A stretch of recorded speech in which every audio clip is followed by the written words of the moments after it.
Here's a question you've probably never asked yourself. What is silence? Not the dictionary definition, but what it actually is in your experience. Because if you pay attention, you'll notice something strange. You almost never let it exist. You wake up and reach for your phone. You get in the car and turn on music. You sit down to work and put on a playlist. You're walking somewhere, podcast.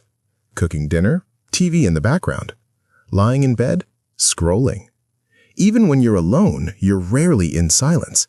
And when silence does happen, in an elevator, at the end of a conversation, in a moment with nothing to do, it doesn't feel neutral. It feels like a problem, something to fix, something to fill, fast. But why? Why do we treat silence like an emergency? What is it about the absence of sound, the absence of distraction, that makes so many people deeply uncomfortable? Most people would say it's just awkward, but discomfort isn't random. It's a signal. And if you look closer, silence reveals something about how we relate to the world and to ourselves. So let's ask the question properly. Why does silence make some people so uncomfortable? Let's start with the most obvious answer. Silence feels uncomfortable because it signals something's wrong. Not always, but often enough that your brain has learned to treat it as a warning sign. Think about the last time you were in a conversation and it just stopped. 4 seconds. 5. No one saying anything. What did that feel like? Probably not comfortable. Maybe you started wondering, did I say something wrong? Are they upset? Are they bored? Do they think I'm boring? And if the silence stretched long enough, you probably did something, anything, to fill it, even if you had nothing meaningful to say. Because silence between people doesn't feel neutral. It feels like a gap that shouldn't be there. And that makes sense. Humans are deeply social creatures. For most of our history, connection meant survival. Being part of the group, being able to communicate, being liked, these weren't just nice-to-haves. They were life or death. And communication was the primary signal that things were okay, that you were accepted, that the relationship was intact. So when communication stops, when silence enters, the brain doesn't interpret that as rest. It interprets it as potential danger. Something's wrong. They're upset. They're pulling away. I've been rejected. Even when none of that is true. Because here's the thing. Silence removes social cues, and when the brain doesn't have information, it fills in the blanks, usually with the worst-case scenario. You're not reading the silence accurately. You're reading your fear of what the silence might mean. And research backs this up. Studies show that even brief pauses in conversation, just 4 seconds or longer, trigger measurable anxiety in both people. Not because anything bad has actually happened, but because the brain treats prolonged silence as a potential social threat. It's why we rush to fill the gap, why we laugh nervously, why we say things we don't mean just to keep the conversation moving. We're not fixing the silence, we're managing the fear that silence triggers. So, socially, silence isn't just uncomfortable. It's a signal the brain has learned to interpret as danger. But here's the thing. That explains why silence feels awkward between people. It doesn't explain why silence feels uncomfortable when you're completely alone, because even when no one else is around, silence can still feel like too much. You're alone in your apartment, no one to impress, no social threat, no conversation to manage. And yet the silence feels wrong.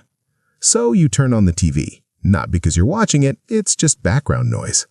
Or you put in your earphones, open your phone, scroll through something, anything. Not because you need to, but because the silence was starting to feel uncomfortable. And if you're honest, you know what you were avoiding. Your own thoughts. Because that's what silence does when you're alone. It removes the buffer between you and your mind. Without distraction, without input, without something external to focus on, your thoughts get louder. The things you've been pushing down start to surface, the worry you've been outrunning, the regret you haven't dealt with, the self-criticism that's always there, quietly running in the background. Silence doesn't create those thoughts, but it stops you from avoiding them. And for a lot of people, that's unbearable. Because we're not used to it.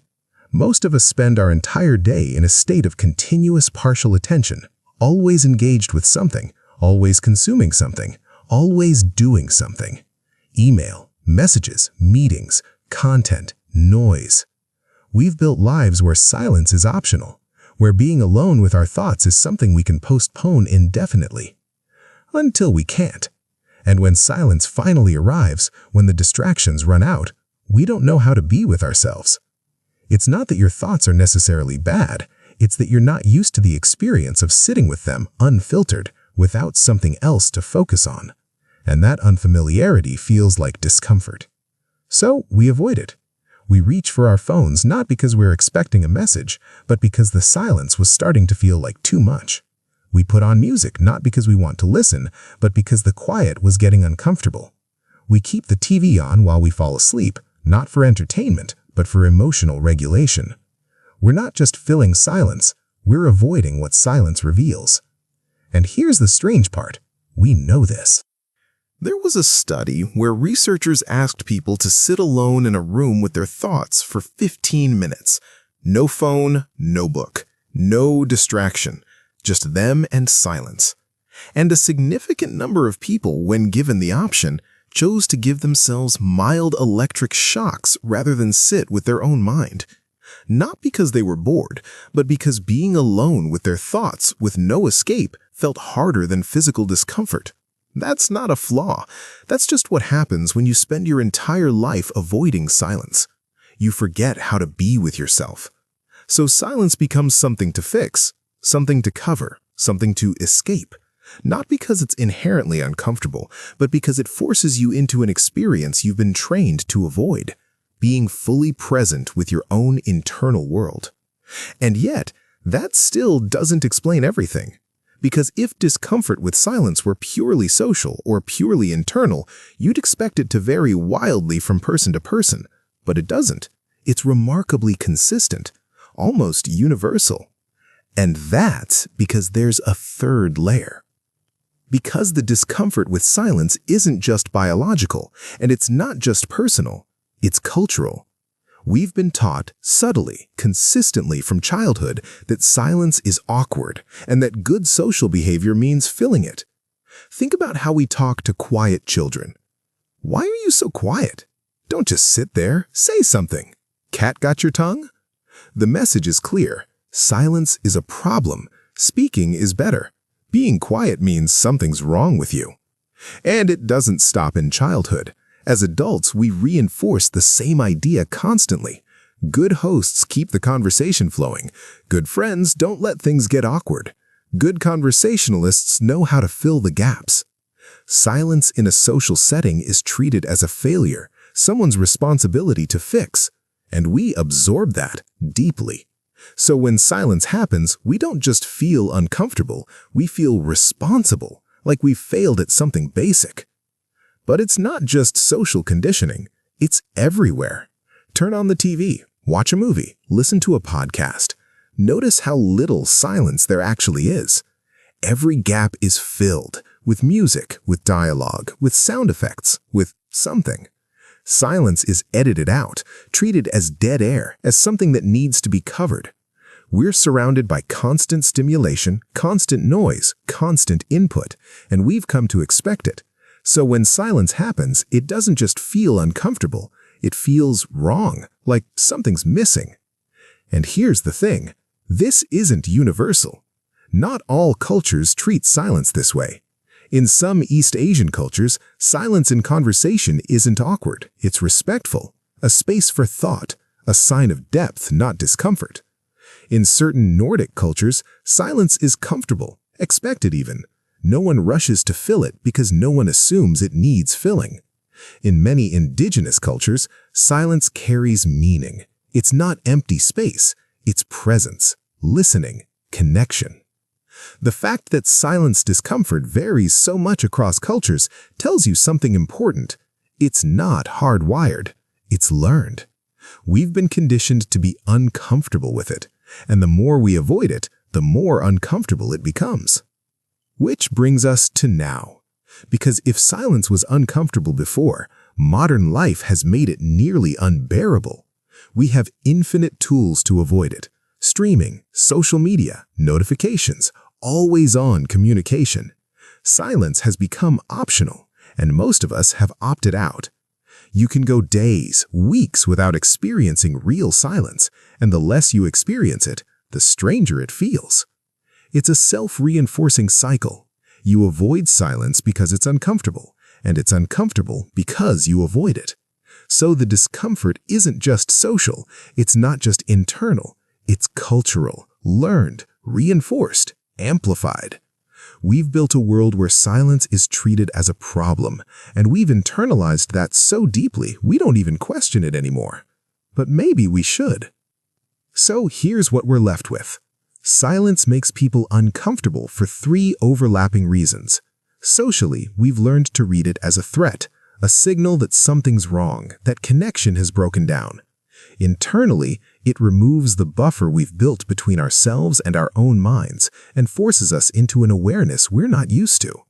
Culturally, we've been conditioned to treat silence as awkward, as something to be fixed, as dead space rather than living presence. And all 3 reinforce each other. The more we avoid silence socially, the more uncomfortable it becomes internally. The more our culture treats it as a problem, the more we internalize that belief, and the cycle continues. But here's the thing. Silence isn't the problem. The discomfort is real, but it's not because silence is inherently wrong or bad or something to fear.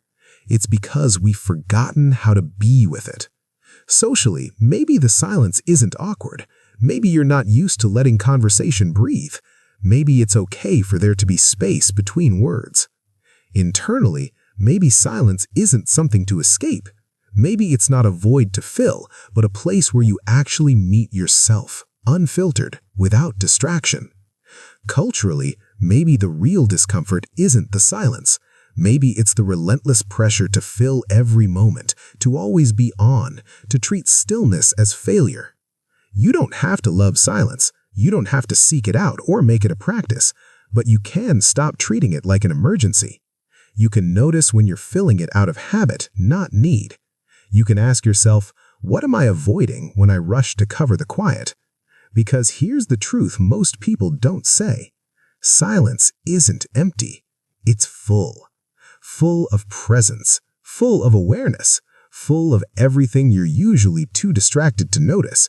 And maybe that's exactly why it makes us so uncomfortable. Because in silence, there's nowhere to hide. Not from others, not from ourselves, not from the moment as it actually is. And maybe, just maybe, that's not something to avoid. It's something to notice. You should watch this video next. I think you will like it.